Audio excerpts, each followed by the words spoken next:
Pois é, saiu mais uma rodada de pesquisas. E a gente gosta de pesquisa, né? Principalmente porque as pesquisas mostram o voto popular.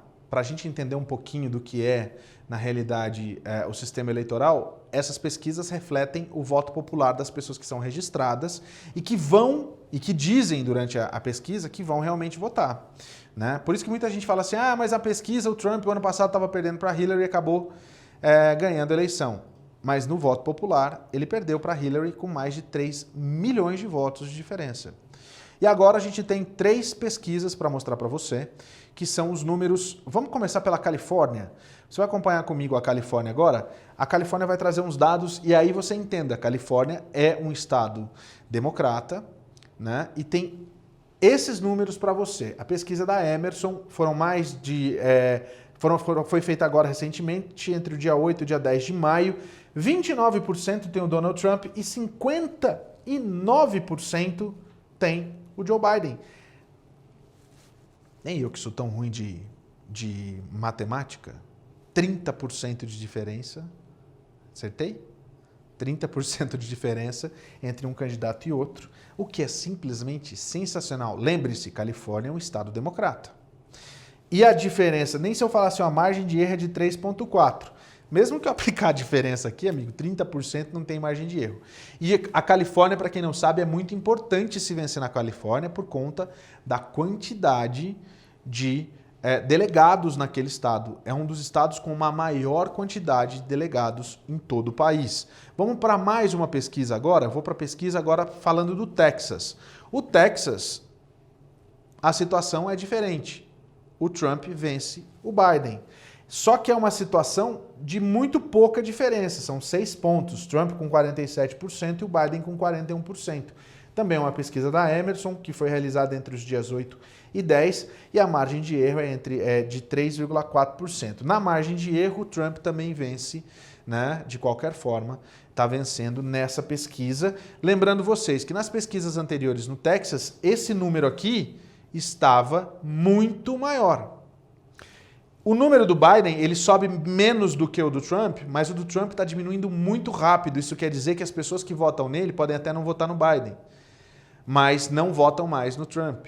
Então tem que ficar de olho no Texas. O Texas também é um estado muito importante para as eleições aqui nos Estados Unidos, porque é um estado que tem muitos delegados. Vamos para mais uma pesquisa, agora uma pesquisa nacional que mostra a intenção de votos no país inteiro. Tudo isso foi feito por telefone por conta do distanciamento social. Então é assim que essas pesquisas estão acontecendo. Dá só uma olhada, esses números são da CNN, uma pesquisa nacional. Foi feito entre os dias 5 e 10 de maio.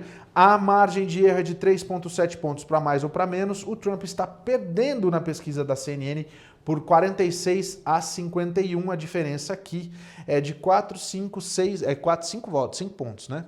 5 pontos daqui para cá. A gente vê que 5 pontos, tirando a margem de erro, de qualquer forma, se a eleição fosse hoje, o Biden ganharia do Trump. Aí eu falo para você, o Biden seria eleito presidente? A gente não sabe porque depende em quais estados ele ganharia, em quais estados ele venceria.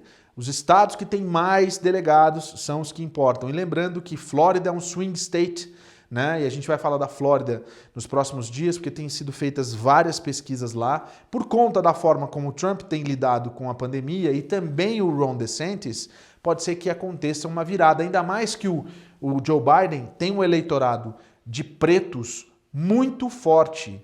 O eleitorado de americanos, né, afrodescendentes, é muito forte do Biden, que não votaram na Hillary, mas também não votam nesse cara aqui. Votam no Biden.